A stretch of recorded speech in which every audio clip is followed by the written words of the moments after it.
Hello and a wonderful warm welcome back to Today and Tomorrow. And today we're going to talk about a wonderful new book, but not a book of anyone, but a book of our wonderful Dieter. And I'm glad to talk to you together with Sanjay about your intents, the topics we're talking about.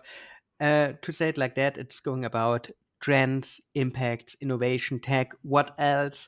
That's the issue of today. But before we start to roast you a little bit or to put you on the hot seat, to say it a little bit different, wonderful to have you two here again. Hi. Hi, it's a great pleasure. Hi. Thank you. So, Dieter, you're an author, but it isn't your first book. Tell us a little bit, what was your first?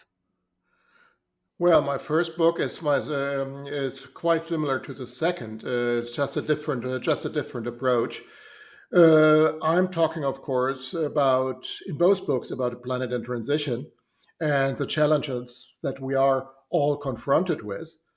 While I'm in the first book by the title of Pandemia's Box, because it was just following, or I was starting it with right within the pandemic, and when we realized how that a lot of things just didn't work out anymore as we were used to it, like the supply chains suddenly were challenged and all this stuff, and that okay, so we need to think things differently.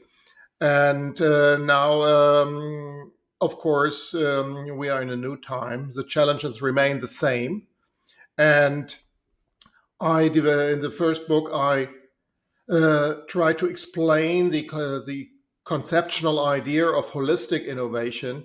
And in this book, I'm a little bit more moving towards trying to find solutions. Well, I can't find the solutions, but I can.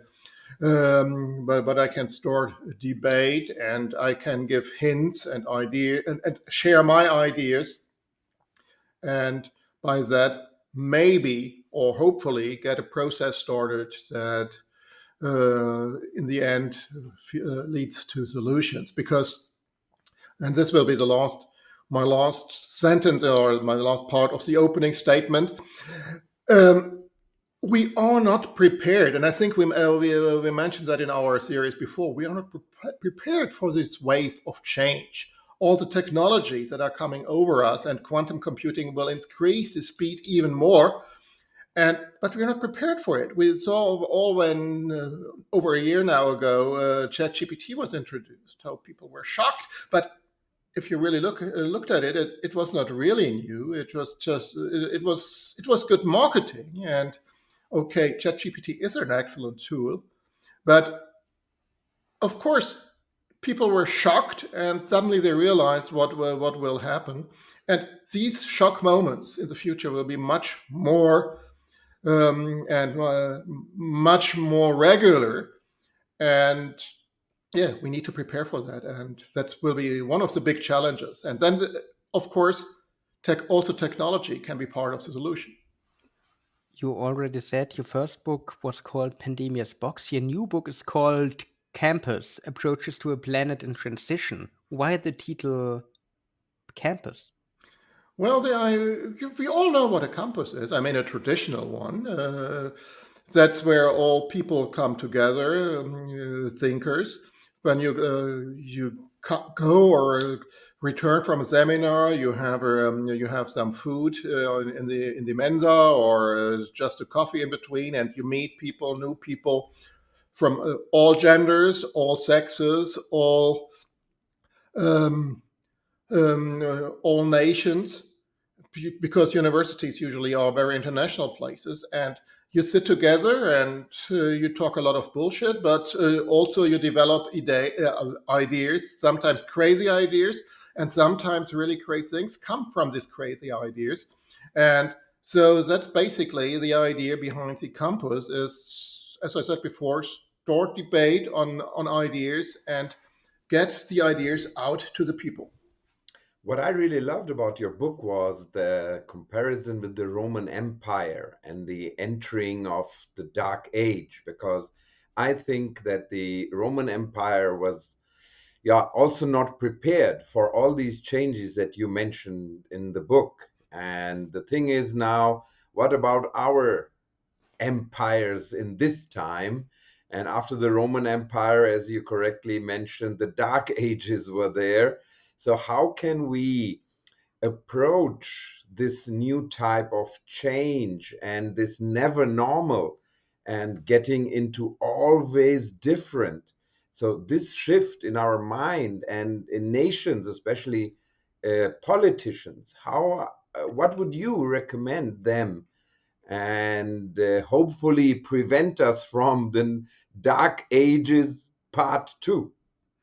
Well, these dark ages that really can become dark ages, because when you see the global political situation, and the threatening of war, and actual wars already, and if you see the potential that science and technology already provided to us, uh, we have to be careful that it will be not a final dark age. But even if only these electromagnetic impulses that can be generated um, uh, by nuclear weapons, only if we experience them, it's very likely that that really most of the electricity will be shut off, and this would be really disastrous if because this really would bring us back into the Stone Ages, and we're not used to the old ways anymore. So this would be a real long dark age, and I think it would be worse than anything we see uh, in these movies that are dealing with post nuclear war scenarios.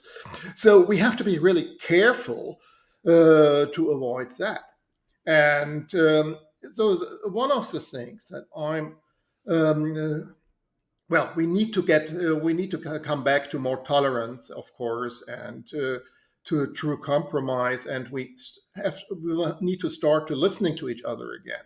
Of course, that's easier said than it is accomplished, but nevertheless, we need to say it, because if nobody is saying it anymore, then yeah, it'd be even more unlikely to happen. The other thing is that by now, you remember in the 50s, so when everybody was loving technology. So the war was over and everybody was looking for a bright future, and nuclear energy seemed to be the solution for everything. Even they wanted to even put nuclear power plants into cars, and to drive cars. Of course, this was all everything over exaggerating, of course. But we need more of this kind of optimism. Today, it has turned completely the different way, and we rather see the risk in technologies, especially here in Germany. Um, we have to return to see the positive aspect, because then we also can use a positive aspect. Because if we look to other cultures, they have a completely different approach on these technologies, and they adopt them a lot faster than we do.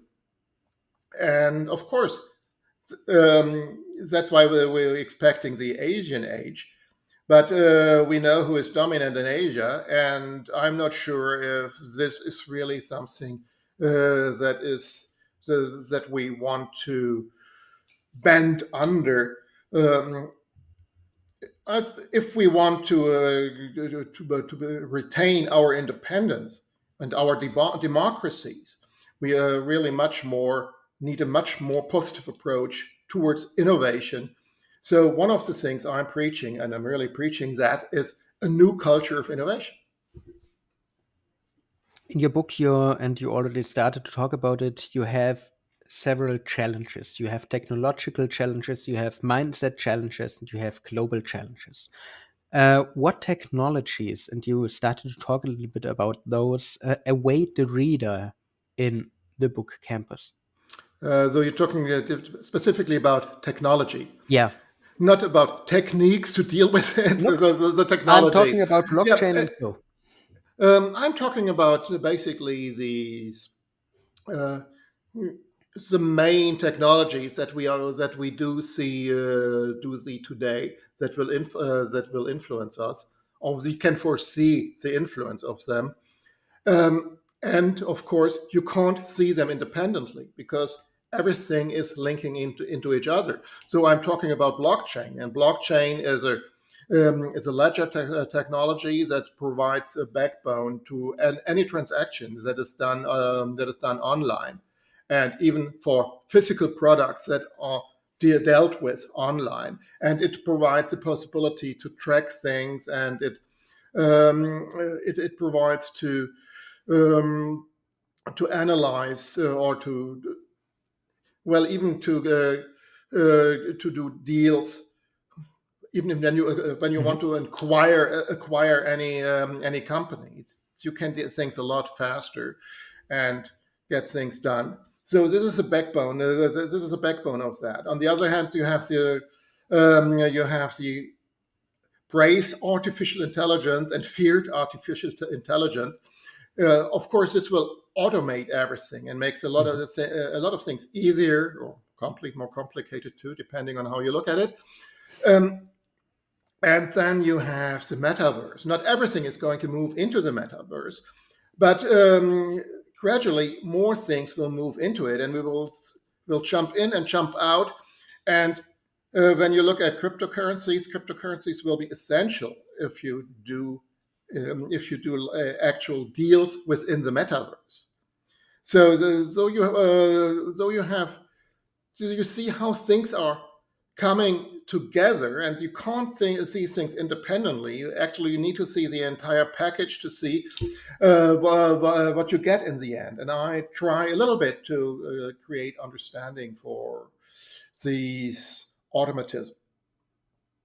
Yeah, it's very exciting to see how you approach this stuff because I think that the main thing will be how do politicians and how do people in countries react on these technological developments? Because especially in Germany, Austria, and Switzerland, I experience when I do coachings with companies that they are really afraid of all these technologies. You know that there is a movement against the European euro, the digital euro, and people are afraid that they will be controlled.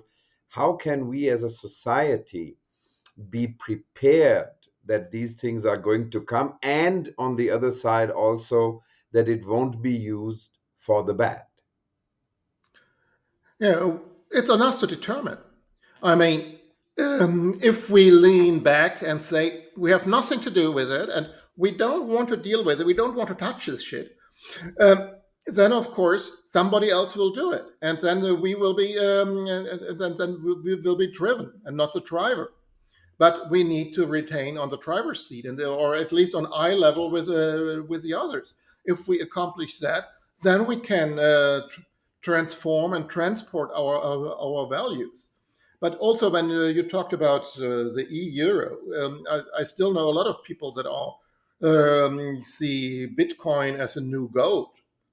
Um, and they see it as a backbone of a potential new uh, stable reserve currency. Of course, I think this will happen. Not necessarily Bitcoin, but something like that. But of course, there's a lot of risk with it, and of course, we need to be aware of the risk and evaluate it. The risk is compared to gold. Go in the field out and dig a little bit, and when you're lucky, you find a old Celtic a gold something because somebody was hiding it there when he was. It's not very likely that it will, but it happens again and over again. And the reason is when they had to flee from something, they were hiding their gold to get it. But since they never returned, it was staying there, and suddenly somebody finds it because it remains physical. Bitcoin is data. Data is on a stick or on a hard disk or something. It's stored something, and when this hard disk is destroyed,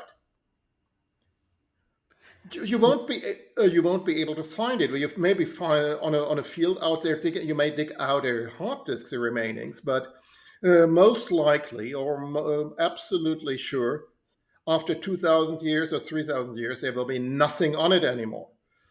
And that's a big difference we need to be aware of if we want to if, if we talk about stability in the crypto field. And of course, another thing is, as long as an asset is as volatile as a Bitcoin in the moment still is, it's not a good idea to use it as a to underlay a working currency with it. You're talking about politics. We talked a little bit about sustainability. We talked a little bit about tech like Bitcoin, blockchain, AI, and so on. And you mentioned the approach in the beginning. You're always going for the holistic approach. But what exactly is this? Well, you need to see things together. I was kind of hinting at it in the specific field of technology, how things are linking together.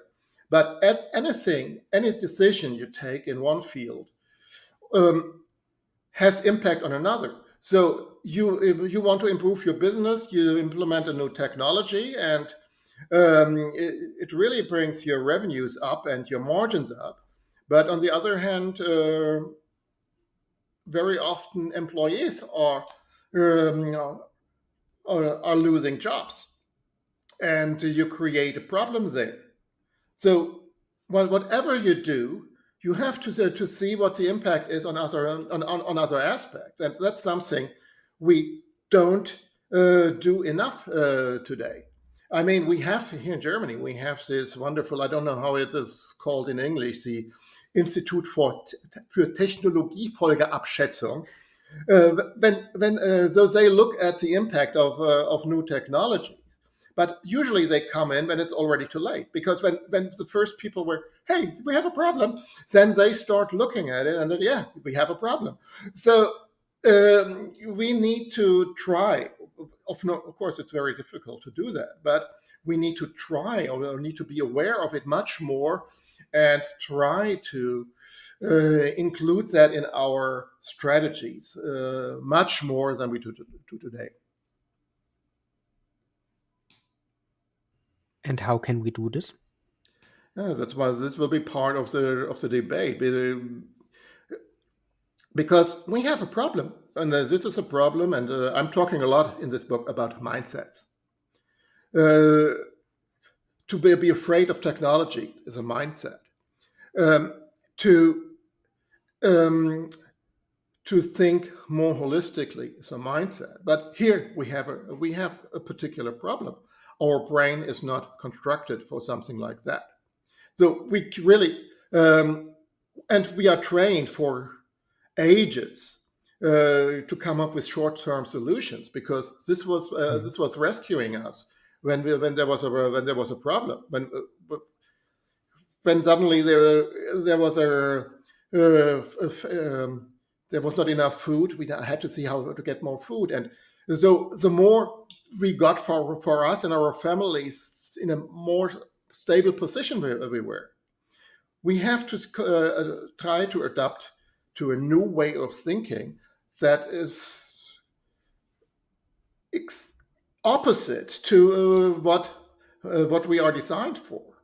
And I, And yeah. this will be the biggest challenge we are confronted with. And I think that's why it's great that you named your book Campus, because I think it's a journey, because the mind change doesn't happen in just by Definitely. telling people to change their mindset.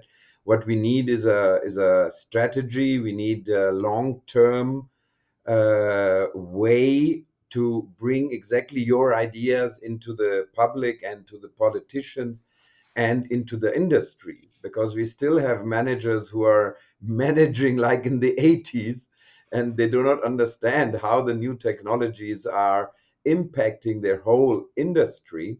So that's why I thank you so much also for this book, because these approaches you're giving in the book and the division into the three parts is really a good start for every entrepreneur to go on his journey on a lifelong learning at the campus and with our podcast here too. And we, of course, what we do need also is to be aware of our responsibility for the entire thing. It's not our own benefit and our own well-being. Uh, we are in a situation where our well-being is very much depending on the well-being of others, and we see what's happening in the situation of war, and Mm. how that is challenging also our well-being here. Even it's still in another part of Europe. So we see what damage can be done, and we need to find ways to avoid this damage. And after every chapter, you end it with a resume. But I want to ask you one question. After writing the whole book, what would be your resume on the current situation with technologies, with mindset challenges, with global challenges, with everything we talked about? What would you say is the current status of the world? Well, we are right now in not in the middle. We are in the beginning of transition. Global relations are in transition. Technology is in transition. Industries are in transition. Societies are in transitions. And this is, of course, causing, as always in history, when we were in phases like that, periods like that, creates a lot of insecurity. And this insecurity, of course, is creating more insecurity. And, and it's very hard to find solutions. So we need to be aware of our um, uh, no, I forgot what I was saying. I said it before. Responsibility. We have to be aware of our responsibility, and we have to avoid ideologies, because ideologies right now are taking over, and everybody believes I have the right answer. But um, it's not true. I mean, look at a Chinese huge vase, and on the one side you have the dragon, and but the other one sees the flowers. And so when you're talking about, the one will say, "I see flowers," and no, it's a dragon. They will never come together, and that's another thing we need to be aware of. And if we can come back to that perspective, then the chances are that we are opening up again for compromise and true tolerance. Because what the groups that are demanding tolerance today are the one least willing to return it. And that's a huge problem, another huge problem.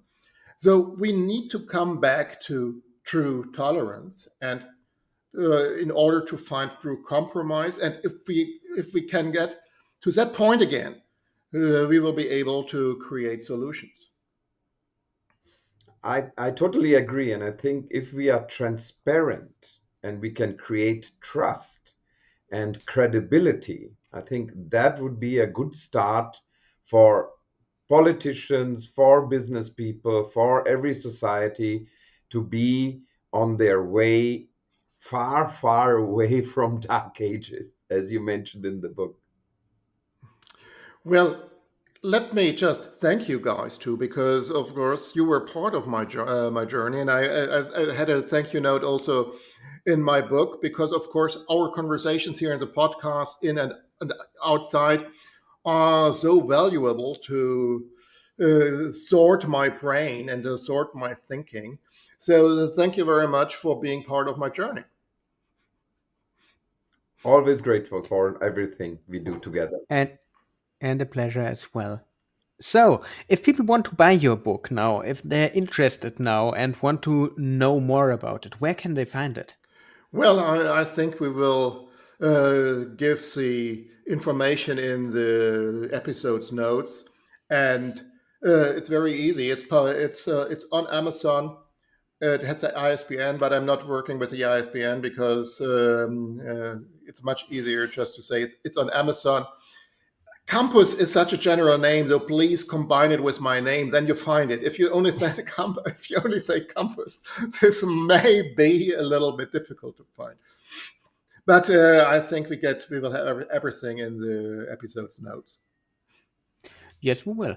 So, I think everything about campus is said. You can find a new way of innovation and culture in this wonderful book. And I think, Sanjay, we can really recommend it. Absolutely. It's a very good place to start if a company or a business or even politicians want to move. And I think even for parents who are planning the future of their kids, it would be very interesting for them to read it and understand the concept behind it. So if you want to start a little bit of holistic, then read Campus. And that's it for today and tomorrow in this episode. Thank you for viewing, for listening again. We see each other next time with a new topic, with a new guest, maybe, or we will see what happens. So, thanks again. If you like the podcast, we would love you to give it a like, to recommend it to other people, to talk about it. Thank you, you guys. Have a great time. You See you too. next time. And goodbye to everyone. Ciao. Ciao. All Bye. the best.